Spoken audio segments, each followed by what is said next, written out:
to win in the NHRA. They max tune to 8,000 horsepower. Sometimes it's a little too much, like right here.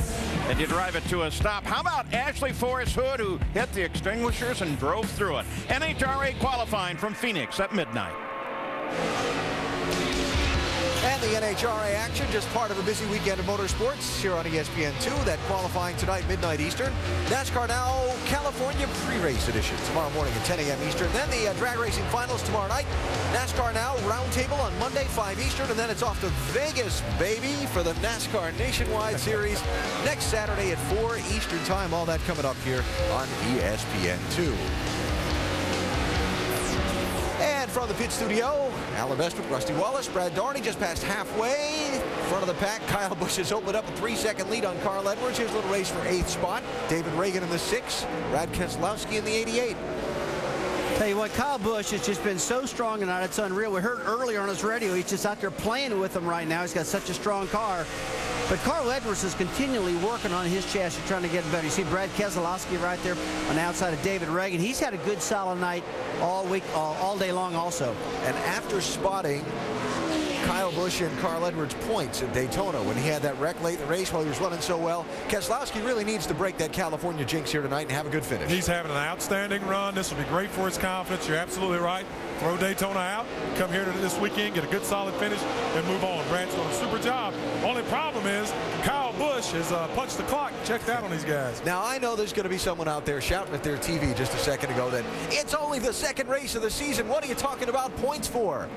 Well, we've seen these championships lost by, 10, 5, 3 points. Well, that Carl Edwards last year. You know what I tell them? I tell them, hey, baby, that's the way we roll here in NASCAR. I mean, you got to think about points all the time. Very important. Every race counts, that's for sure. Kyle Busch has led all but 3 laps of this race. Earlier today, he led 95 of 100 laps in the NASCAR Camping World Truck Series race here en route to a win. Now he's led all but 2 of the 84 laps we've run so far. Carl Edwards says, hey, I'll come up there and race with you for a little bit. Kyle says, I don't think so. Carl says, at least come back to him and race a little bit. If I do that, he's going to lead a lap. Aren't we battling for the championship a little bit here? Sorry, buddy. I see. Kyle Busch talking about championship and points. Of course, maybe what he doesn't know is Carl has led a lap during an exchange of pit stops already. Well, Alan, you just got to. I mean, these points championships come down to a mere small amount of points. I mean, you got 190-some points to win this thing. And, I mean, these guys have lost these points championships by 10 points or less in the past. So you got to think about it all the time. Lead the most laps. Get those bonus points. Do what you got to do. That's what he's doing right now. 2.7 seconds, that gap from Kyle Busch back to Carl Edwards. And by the way, Kyle leading at halfway. The leader at halfway has gone on to win the last 4 races here. Gotta like it if you're a Kyle Busch fan, not if you're a Carl Edwards. A gentleman who had a tough night tonight is with Dave. And Alan, we speculated about what might have happened in the moments that led up to the wall contact for Michael McDowell. Michael, was it motor or something else? No, honestly, it felt like I just spun out of my own oil there, and then it sort of erupted. But the motor was still running while I was on fire there, so I don't think the motor blew up. But it's just real unfortunate for everybody at JTG Doherty, and we had Pacific Packaging on the car this weekend, and we had a great qualifying effort. We're looking for a good show, and it sort of went up in flames. And you're okay? Oh, I'm doing great. Everybody at Sparco builds real safe suits, and they give you lots of time to get out of there. Michael's okay. He's already phoned his wife, Jamie, who is expecting their first child in less than 2 weeks, Doc. And we wish them well. Boy, Michael McDowell does everything in spectacular fashion. Remember the contact in the COT car at Texas last year? Oh, my. How could you forget that? Yeah, pretty big. But he'll be back next week at Las Vegas, ready to do it again. To see a great battle going on right here. Justin Allgaier there in the 12 car. Jason Leffler trying to take that 10th spot away from him. Logano up high. There's Joey, the 18-year-old. Leffler makes the pass. I'm a little surprised that this 20 car hasn't been better tonight, as we've seen this 18 car really just check out on these guys. You got to think their setups are similar. I would expect this 20 car to be a little better.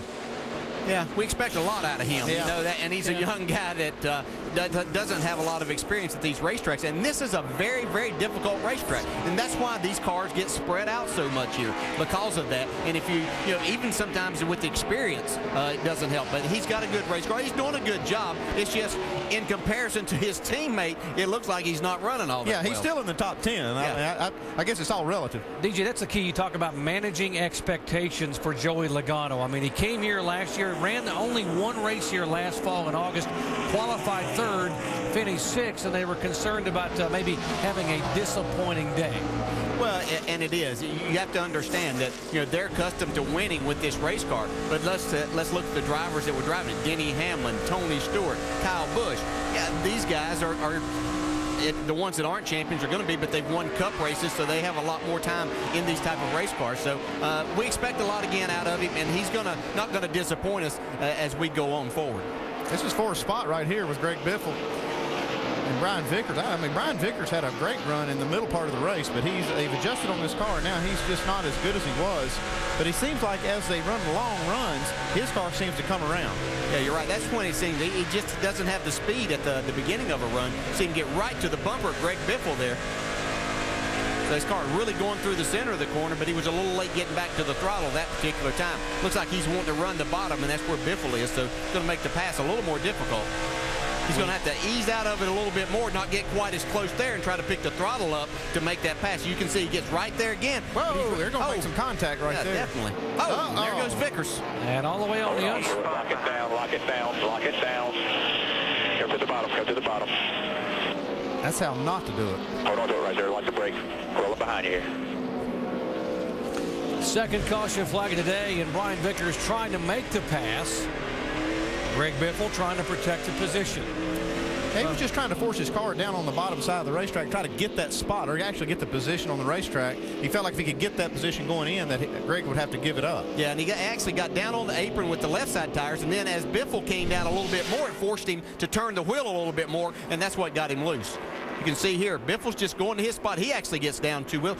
Vickers has all four tires below the white line, and there's just not much grip there. And as he had to put more wheel trying to stay off of Greg Biffle, the car just got away from him now. We're on board here with Brian Vickers. See, his car's really fast down into the corner. And here, getting that throttle, trying to play with it, but lock it down, lock it down, lock it down. He was out of control by then. Go to the bottom, go to the bottom. Well, the good news is he didn't make contact with the wall. They can beat that fender back out, get some tires on it. Hey, we needed a caution anyway. Second yellow flag of the night here in Auto Club Speedway of Southern California, and the lucky dog will actually go to the 11 car, Scott Lagasse Jr. And he was running in 15th position. He will now be able to get back on the lead lap. He was the first car being shown one lap down. The Aaron's lucky dog free pass. Yeah, Scott had done a nice job. He had battled Michael Walter for that spot early in that run and kept the spot away from him. So he did a nice job there to get back on the lead lap now. See, not much damage at all right there. Just a little bit of rub on that right front. Get in here and get some tires. Yeah, he's actually coming in early. You can see he's got flat tires before one of the tires comes apart and messes up the body of the race car. He'll have to start at the tail end of the longest line here for pitting too early. You see the wedge wrench going in the window. That's actually the track bar they're adjusting. You think that's because he's staying a little loose? Yeah, I think it might be. I know he was loose underneath Greg Biffle. He'll start toward the back of the pack because he did come in early, and here are the leaders' pits as they're waiting on Carl Edwards, Kevin Harvick. And these guys here, Kevin Harvick and Carl Edwards, need to work on their cars. And Jeff Burton, try to do something to try to catch this 18-car Kyle Busch. What do? You got to do something. I don't care what it is. You got to adjust on the race car. Don't just take it. You got to do something. Might want to run down to the 18 pits and pull a plug wire off or something. Yeah, that'd work. Let's go down to Vince. Well, Shane Wilson reminding Jeff Burton, 55 mile per hour on the pit lane. They are going to snug up the right rear. Right side track bar adjustment. He says it's turning through the corners good, but just a little more grip in the rear. Jamie? No adjustments for the 18 car. 4 tires and a small piece of tape on that front grille. He said, I like it.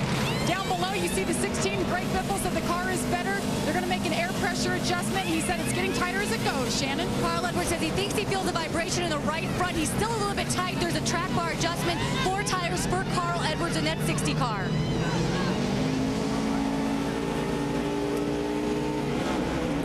There comes the 18, and it'll beat Carl Edwards off, and Jeff Burton is third. Reagan up a couple of spots. Great pit stop by the bunch there. Mike Kelly in the 6th crew under caution.